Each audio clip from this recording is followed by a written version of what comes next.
Je continue mes bilans de la saison précédente, parce que vous doutez bien que pour moi, indépendamment, pourquoi je ne fais pas de vidéo sur Sakamoto Days et Hellblatt, pour une raison très simple. Oui, c'était des très bonnes séries, mais on n'en est qu'à la première partie. Donc je vais voir la deuxième partie de Hellblatt et de Sakamoto Days, même si on est déjà sur du très bon. Mais Shangri-La Frontière vient d'être terminée il y a quelques semaines. Donc c'est ce que je disais, toutes les bonnes séries sont parties à quelques semaines d'intervalle entre Sakamoto, Solo Leveling, Shangri-La Frontière. Mais je ne pouvais pas passer à côté de Shangri-La Frontière puisque j'ai lu ici ou là certaines personnes qui n'ont pas forcément accroché cette deuxième saison.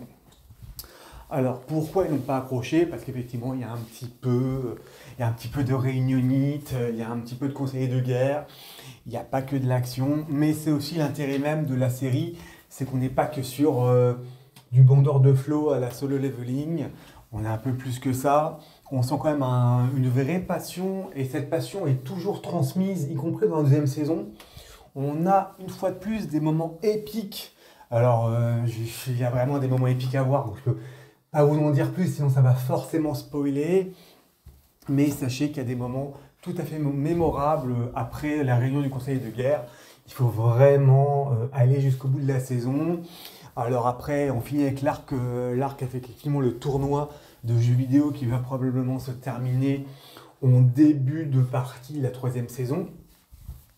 Puisque là, on a quelques épisodes qui ont commencé, je pense qu'ils vont nous faire, peut-être pas 12 épisodes, mais 7-8 épisodes sur la fin du tournoi.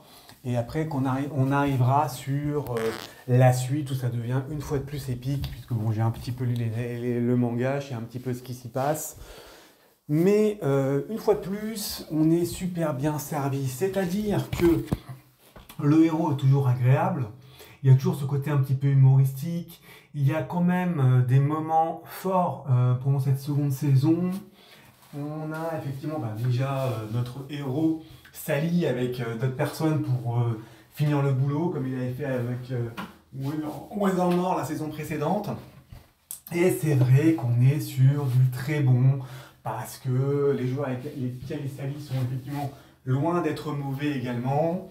À côté de ça, on sent à la fois la motivation, l'enthousiasme un petit peu qui se diffuse.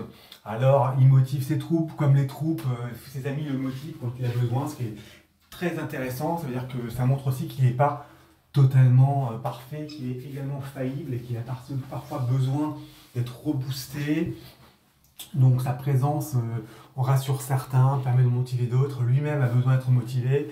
Mais on a des moments, franchement, des très très belles scènes de combat. Donc une fois de plus, comme la saison précédente, on va bénéficier d'une patte graphique.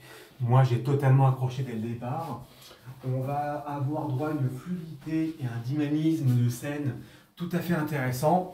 Et c'est toujours aussi remarquable parce que même après 24 épisodes, la deuxième saison, on n'en perd pas une miette. Il y a toujours ce côté passionné, ce côté souci du détail qui est vraiment excessivement appréciable dans Shangri-La Frontière.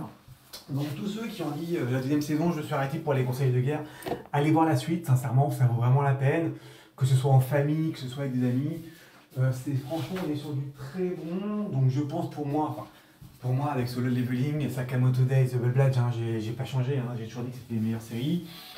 J'ai eu d'autres petits coups de cœur sympathiques, Détective Amicu par exemple, mais après, voilà, en tout cas, jetez-vous sur Shangri-La Frontière. La troisième saison est déjà confirmée, même si j'avais aucun doute, comme j'ai toujours aucun doute pour Solo Leveling. Mais voilà, donc écoutez Shangri-La Frontière. En plus, on a un opening, bon, une fois de plus, excellent. Moi, j'accroche direct, je le suis mis sur ma bibliothèque directe de musique. Franchement, c'est super kiffant. C'est du kiff, c'est de l'action, c'est de l'humour, c'est passionné. Franchement, faut vraiment pas passer à côté de Shangri-La Frontière, c'est toujours excellent.